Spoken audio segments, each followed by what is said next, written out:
Can I have some? Oh my God! Be, isang milk tea lang to, bumili ka mag-isa.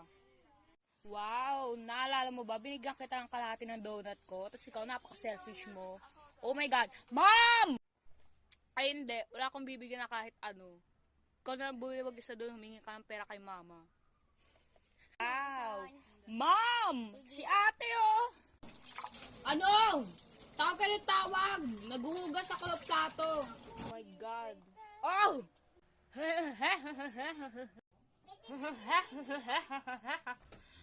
Scarlett! Scarlett! Oh! Ano yun? Lumapit ka dito. Ano?